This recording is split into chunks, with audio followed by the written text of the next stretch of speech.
Musso dan Alimin selalu hadir dalam konferensi komunis internasional di Berlin, Jerman, di Beijing, Cina, dan di Moskow, Uni Soviet, mengatasnamakan Indonesia, saudara. Jadi biar Anda tahu, ini kaki tangan Uni Soviet, tapi mereka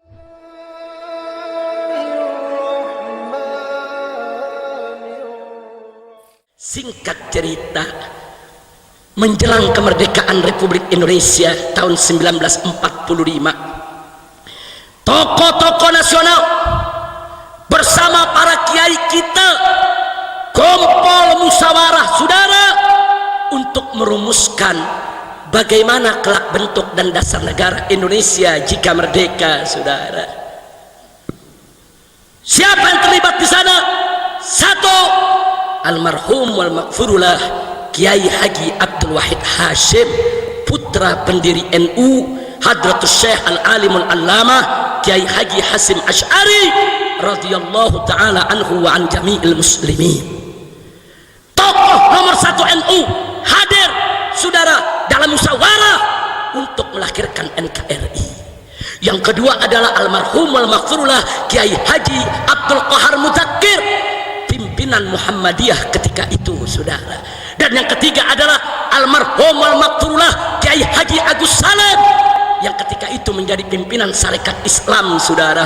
Ini trio kiai, ini trio ulama, saudara, luar biasa. Kenapa Bung Yamin, Bung Hatta berbulan-bulan berdebat dengan kiai kita tiga ini untuk bicara dasar negara, nggak menang, saudara, nggak menang. Bagaimana Bung Hatta, Bung Karno, Bung Yamin mau menang berdebat sama kiai yang hafal Quran? Al-Quran 30 juz dihafal, apalagi Pancasila 5 butir. Betul? Betul?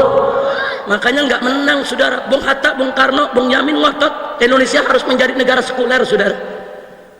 Sebagaimana tadi Ibu Nyai, Wakil Bupati kita mengatakan negara nggak bisa dipisah dari agama. Itu prinsip NU dari semenjak berdiri, saudara.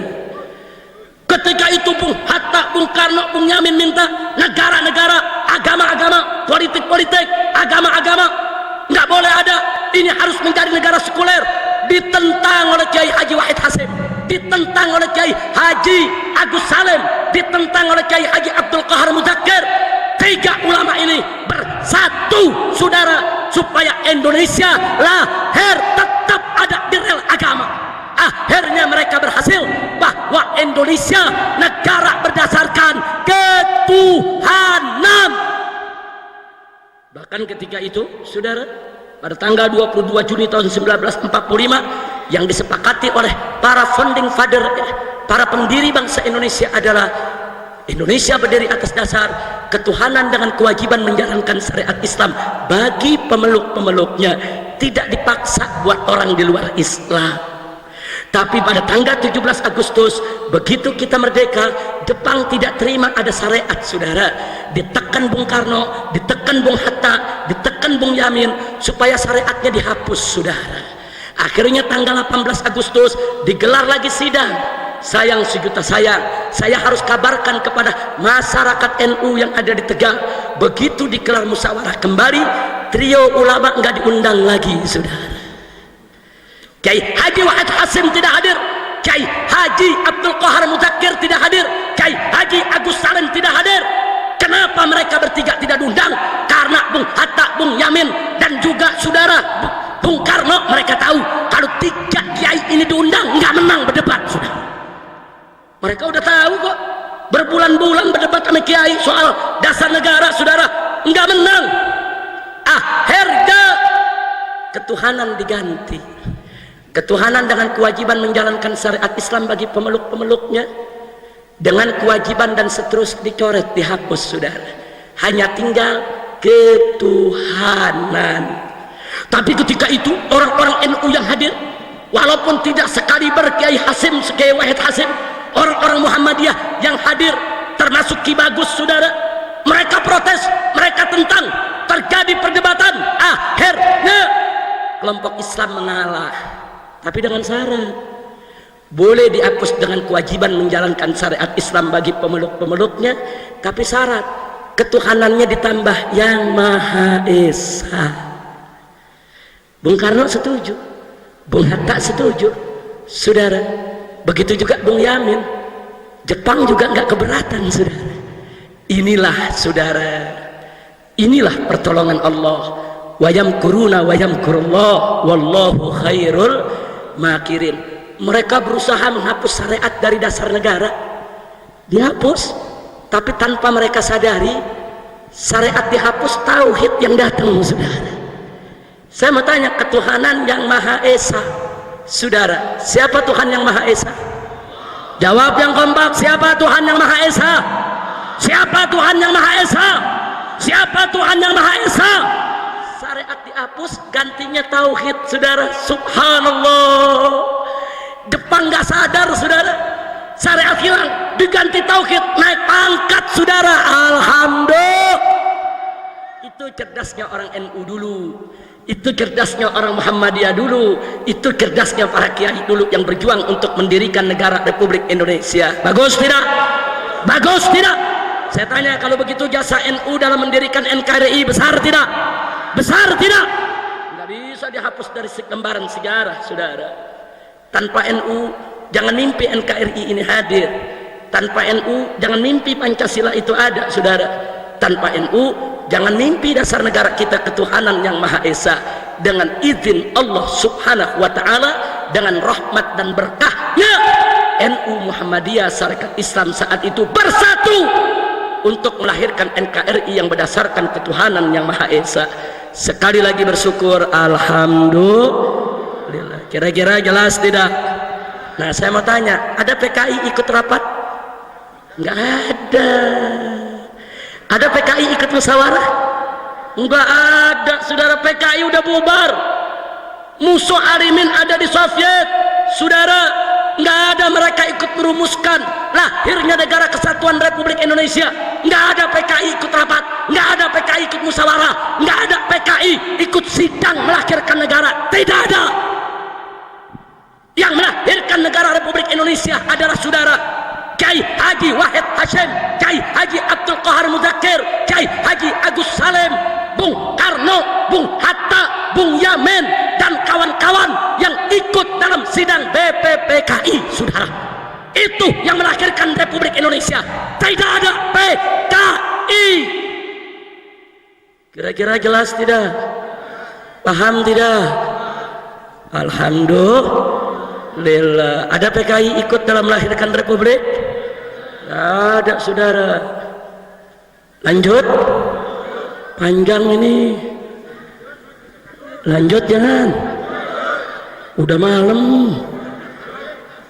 Udah terus. Mau hujan. Apa-apa. Lanjut. Nih bisa panjang sampai pagi nih. Boleh sampai pagi? Boleh sampai pagi? Ente sampai pagi, aneh pulang. Masya Allah. Baik, kita lanjutkan, saudara. Tibalah kemerdekaan Republik Indonesia pada tanggal 17 Agustus tahun 1945. Begitu kita merdeka, saudara, membentuk pemerintahan, tidak ada satu PKI pun yang dilibatkan dalam pemerintahan, saudara. Yang terlibat dalam pemerintahan adalah tokoh-tokoh nasional dan para ulama, para kiai dari NU Muhammadiyah dan Syarikat Islam. Mereka yang dilibatkan, saudara, dan mereka sepakat Soekarno sebagai presidennya, Bung Hatta sebagai wakilnya, walaupun belum ada pemilu, saudara. Ketika itu belum ada pemilu, saudara, tapi mereka sepakat untuk menyelamatkan negara, di mana Bung Karno, Bung Hatta mendapatkan tugas untuk menjaga stabilitas negara, menjaga kedaulatan kemerdekaan Republik Indonesia sampai bisa digelarnya pemilihan umum, saudara. Bagus tidak? Saya tanya, umat Islam kompak begitu? Bagus tidak? Bagus tidak? Siap kompak semua? Takbir! Kita kompak merdeka, saudara. Makanya jangan berpecah belah. Baik, saudara. Akhirnya, saudara, tokoh PKI dari Uni Soviet bulan Oktober pulang dari Moskow, saudara. Mereka pulang dari Moskow dengan Indonesia merdeka, saudara. Rame-rame mereka pulang. Mereka kumpulkan mantan-mantan tokoh PKI. Mereka menghadap ke Bung Karno. Mereka minta dilibatkan di dalam kekuasaan, saudara. Mereka merasa diri mereka masih besar. Mereka merasa mereka punya anggota di mana-mana. Tapi ditolak oleh Bung Karno dan kawan-kawan, saudara. Siapa mereka? Datang-datang minta kekuasaan. Unyil. Jadi saya tanya, kalau begitu Bung Karno menolak, bagus tidak? Bagus tidak? Ditolak. Nah, perhatikan, ini urusan Tegal ini, saudara. Ini urusan Tegal nih. Apa yang saya mau sampaikan, saudara? Begitu PKI ditolak, saudara, yang pertama PKI lakukan, mereka membangun gerakan bawah tanah, saudara. Di antara yang mereka bangun di Tegal ini, saudara, saya sebut di Tegal. Satu, mereka bentuk API, Angkatan Pemuda Indonesia. Dua, mereka bentuk AMRI, saudara, Angkatan Muda Republik Indonesia. Mereka bentuk di Tegal sampai ke Selawi, saudara. Mereka bentuk di Tegal, lurah-lurah dan camat-camat mereka datangi. Mereka paksa untuk ikut PKI. Yang nggak mau mereka ancam untuk dibunuh. Ada lurah di Tegal yang diculik dibunuh, camat di Tegal yang diculik dibunuh, saudara, karena tidak mendukung PKI. Bukan hanya di Tegal, termasuk di Banten, saudara. Bahkan di Banten mereka rebut Kabupaten Tangerang. Mereka tangkap, saudara, bupatinya. Mereka usir, yaitu, saudara, bupatinya adalah Agus Patmanegara. Nggak sampai di situ, satu tokoh nasional di wilayah Tangerang karena tidak setuju dengan PKI dibunuh, yaitu Otto Iskandar Dinata, saudara. Mereka bunuh. Yang tidak dukung PKI mereka bunuh. Kenapa mereka menciptakan teror dari Tegal ke Brebes, ke Banten, ke Tangerang, saudara? Supaya Bung Karno goyang, nerima mereka dalam kekuasaan. Ini kan negara baru merdeka, saudara. Bung Karno belum kuat, tentara belum kuat, saudara. Modal Bung Karno dukungan NU, modal Bung Karno dukungan Muhammadiyah, modal Bung Karno dukungan Sarekat Islam, saudara.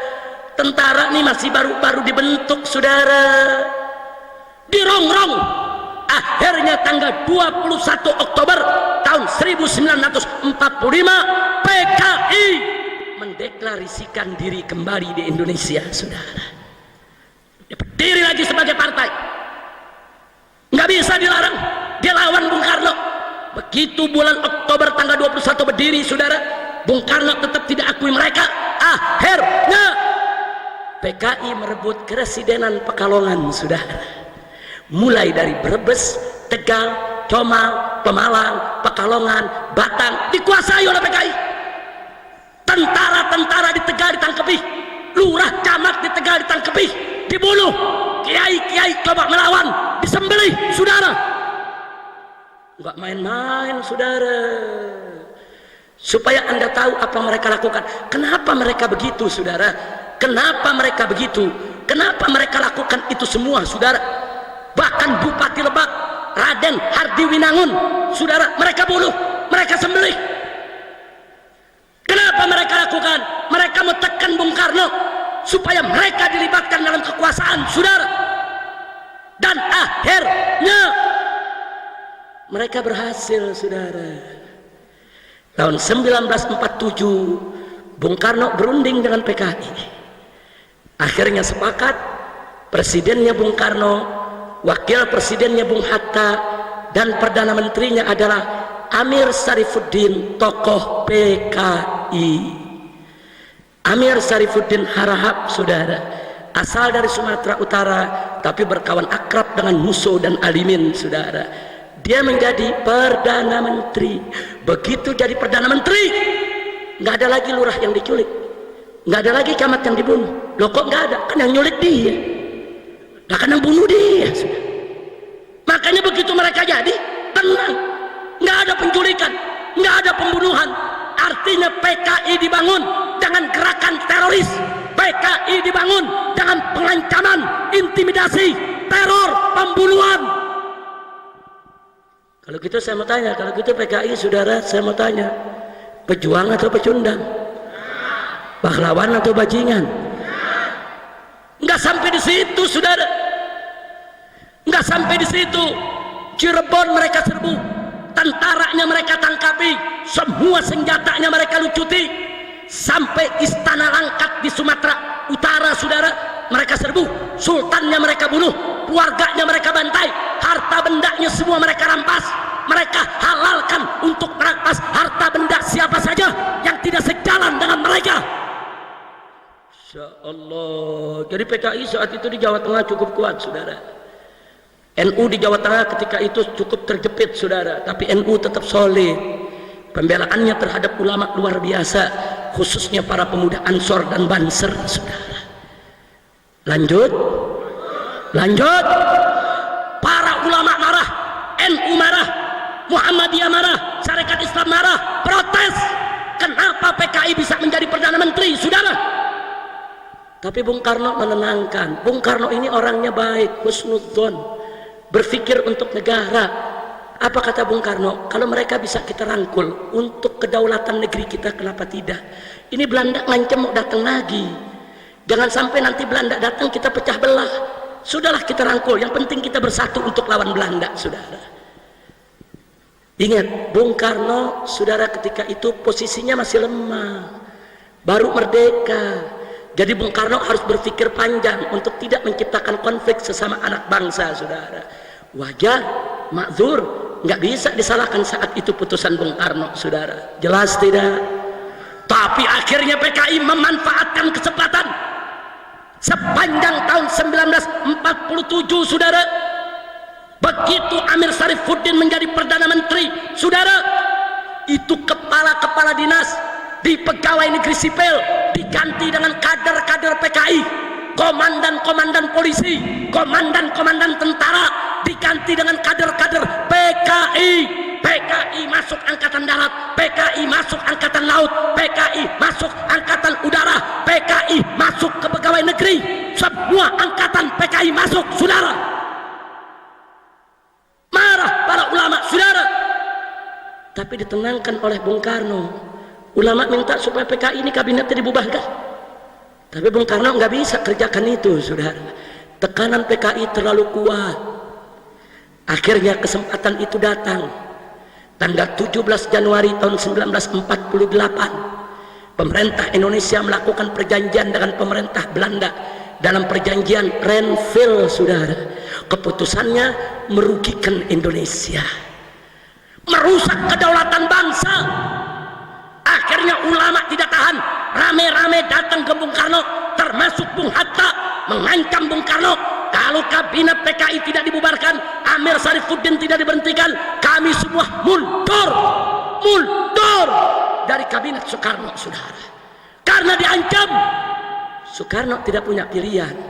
Amir Syarifuddin diberhentikan dari Perdana Menteri, kabinetnya dibubarkan saudara. Lalu siapa jadi Perdana Menteri? Bung Hatta merangkap Perdana Menteri, di samping beliau menjadi wakil presiden. Lalu apa yang dilakukan oleh Bung Hatta saudara? Atas desakan NU, atas desakan Muhammadiyah, atas desakan Syarikat Islam, Bung Hatta saudara meluncurkan politik RERA. Apa itu RERA? Re-nya reorganisasi, R-nya rasionalisasi. Maksudnya apa? Semua kader PKI di pegawai negeri sipil diberhentikan oleh Bung Hatta. Semua komandan tentara, komandan polisi yang berasal dari kader PKI diberhentikan, dibersihkan habis-habis negara ini dari unsur-unsur PKI. Bagus tidak? Bagus tidak? Dan Soekarno menyetujui itu saudara, karena itu permintaan para ulama saudara. Lalu apa yang terjadi setelah itu saudara? PKI marah saudara. Digelarlah pada bulan Agustus tahun 1948 Kongres PKI secara besar-besaran saudara. Hasilnya saudara tanggal 5 September Musso datang menghadap ke Bung Karno. Apa Musso bilang? kami PKI minta kepada Presiden untuk berkiblat kepada Uni Soviet. Nggak apa-apa PKI nggak masuk dalam kekuasaan, tapi kiblat Indonesia harus ke Uni Soviet, saudara. Dijawab oleh Bung Karno, kami baru merdeka dari Belanda. Bagaimana mungkin kedaulatan kami gadaikan kepada Uni Soviet? Mustahil. Kami bangsa merdeka, kami bangsa berdaulat. PKI marah, saudara. Marah dengan jawaban Bung Karno. Akhirnya tanggal 12 September, saudara, PKI mulai melakukan teror di Madiun, saudara. Anda tahu, Gubernur Jawa Timur Raden Mas Aryo Suryo mereka culik, mereka bunuh. Kepala tentara di Madiun Kolonel Marhadi mereka culik, mereka bunuh. Kepala Rumah Sakit Solo Dr. Mawardi, saudara, mereka culik, mereka bunuh. Bahkan, saudara, di tanggal 17 September mereka menyerang pondok pesantren almarhum Kiai Haji Sulaiman Zuhdi Afandi, saudara, di Magetan. Mereka serbu, santrinya mereka bantai, 108 orang mereka tangkap. Kiainya, ustadznya, lurahnya, camatnya, kepala polisinya, kepala tentaranya, 108 orang mereka seret ke pabrik gula Gorang Gareng, saudara, dan mereka sembelih satu persatu dan mereka masukkan ke dalam sumur di desa Koco, saudara, kecamatan Bendo, Kabupaten Magetan. Mereka bunuh karena Kiai tidak mendukung PKI, karena Kiai pro kepada Bung Karno dan Bung Hatta, saudara. Supaya kita tahu, besoknya setelah membunuh Kiai, saudara, tanggal 18 Septembernya mereka deklarasikan bahwa Madiun dan sekitarnya, saudara, menjadi negara baru dengan nama Negara Republik Soviet Indonesia. Presidennya Musso, Perdana Menterinya, saudara, Amir Sarifuddin. Kira-kira jelas tidak? Saya tanya, khianat bukan itu? Jawab yang kompak, khianat tidak itu? Khianat tidak itu? Nggak sampai di situ, saudara. Kader-kader PKI yang di tentara, kader-kader PKI yang di polisi yang dipecat oleh Bung Hatta, mereka mengambil alih lagi posisi di Jawa Tengah, saudara. Akhirnya apa yang terjadi besoknya? Mereka rebut setelah Madiun, mereka rebut Magetan, mereka rebut Ponorogo, kemudian mereka keliling, mereka rebut Cepu, Rembang, Wonogiri, Sukoharjo, saudara, Purwokerto, hampir seluruh Jawa Tengah mereka rebut, saudara. Soekarno tidak berdaya. Soekarno panggil Panglima Besar Jenderal Sudirman, ditugaskan oleh Bung Karno untuk menyelesaikan persoalan Jawa Tengah harus dipulihkan. Sementara tentara-tentara di Jawa Tengah sudah dilucuti oleh PKI, saudara. Akhirnya tentara Siliwangi dari Jawa Barat dan tentara dari Jawa Timur semua merapat ke Jawa Tengah di bawah pimpinan Panglima Besar Jenderal Sudirman. Tanggal 30 September Madiun direbut kembali oleh Panglima Besar Jenderal Sudirman, saudara.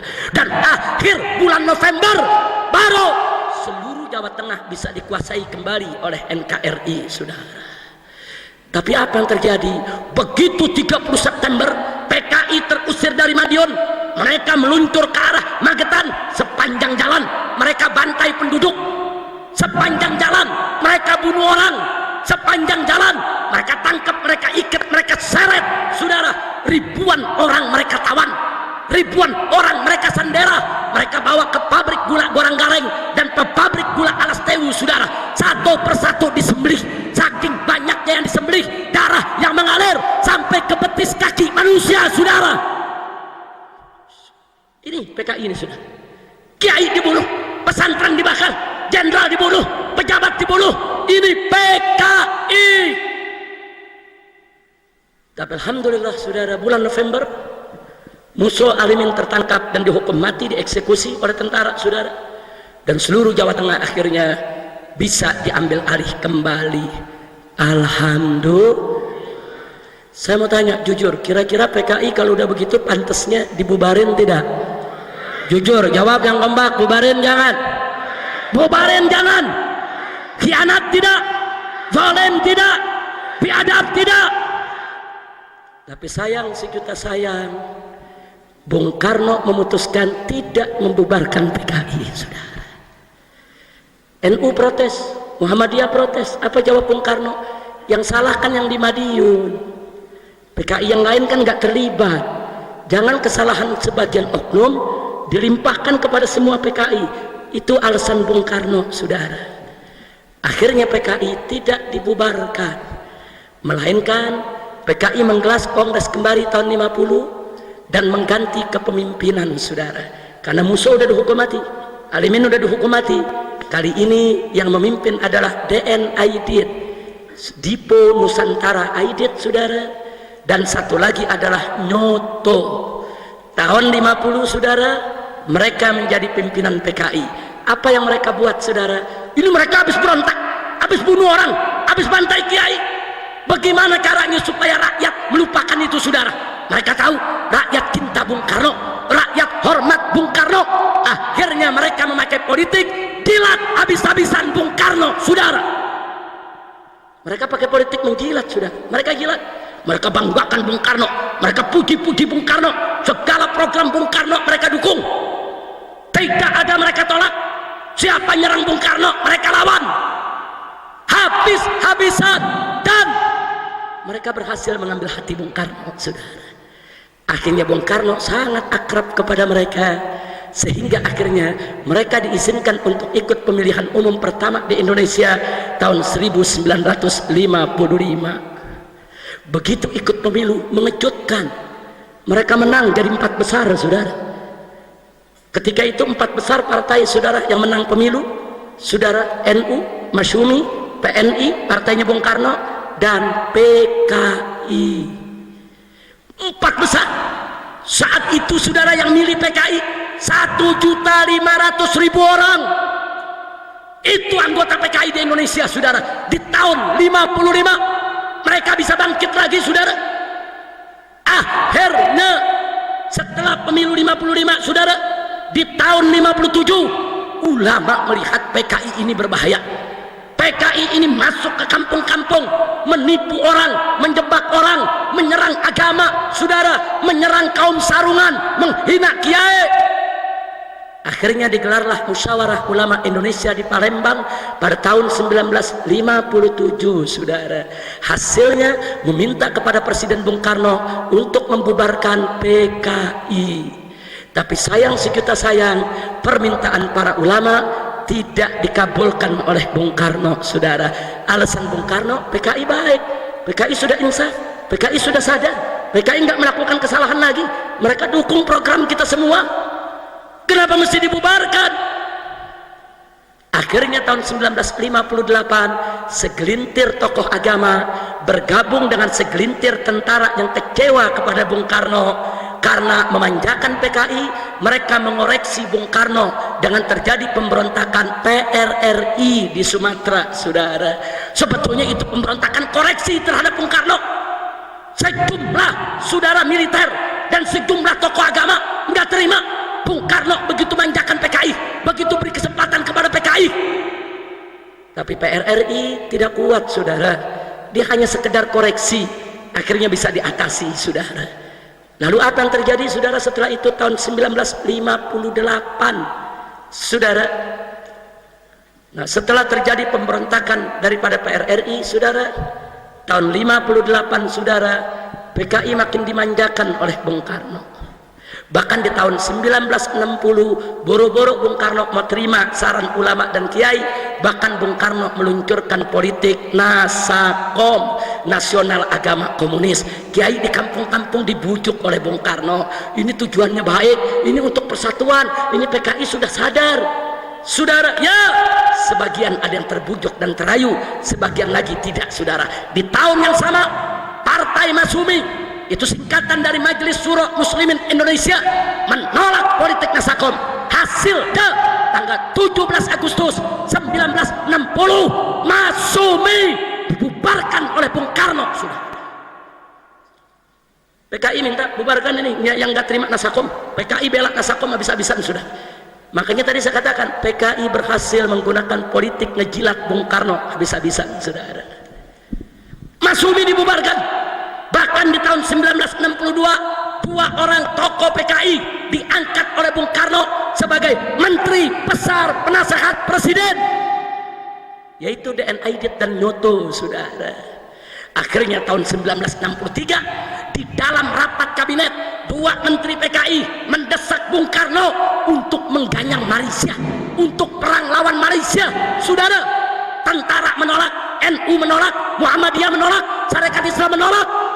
Kenapa harus perang dengan Malaysia? Saudara serumpun, seagama, tapi PKI tetap ngotot. Pengaruh PKI sangat kuat, saudara. Kenapa PKI ngotot?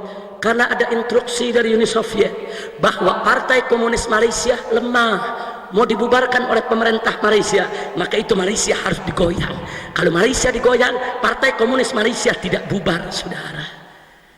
Luar biasa liciknya, saudara. Enggak sampai di situ, sengaja dijorokin Bung Karno untuk perang dengan Malaysia karena mereka punya program lain, saudara. Mari kita lanjutkan, saudara. Begitu sudah perang dengan Malaysia, tentara diturunkan, personel kurang, PKI mengajukan proposal kepada Bung Karno, saudara. Bapak Presiden, kami PKI siap membantu Presiden.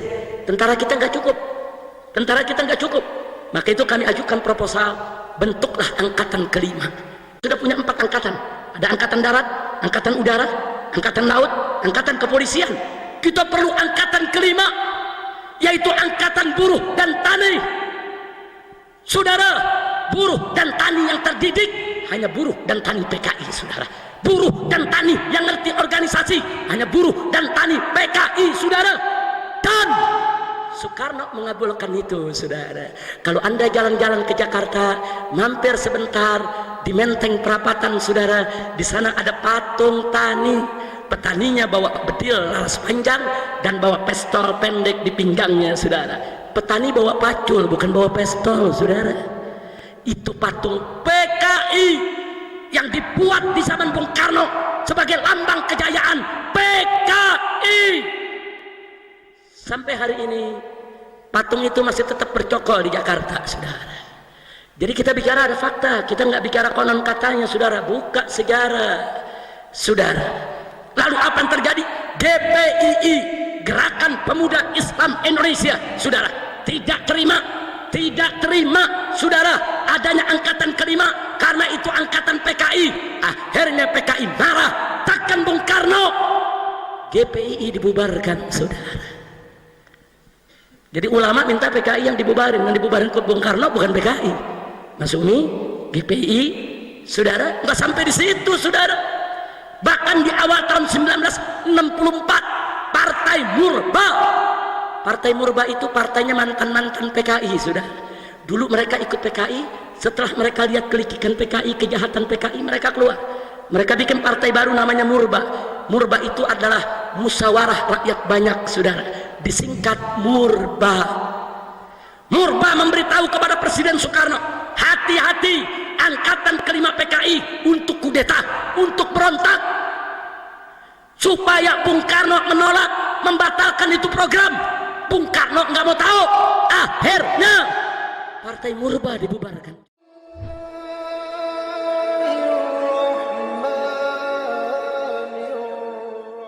Presiden ini bukan sembarang minta maaf. Ini punya implikasi politik dan hukum, saudara. Satu, kalau Presiden minta maaf kepada PKI, maka itu akan diterjemahkan oleh media, oleh semua jurnalis, oleh semua pakar di negeri ini, bahwa PKI tidak bersalah. Kalau Presiden minta maaf kepada PKI, berarti PKI tidak salah. Dengan demikian implikasi hukumnya, PKI berhak mendapatkan rehabilitasi.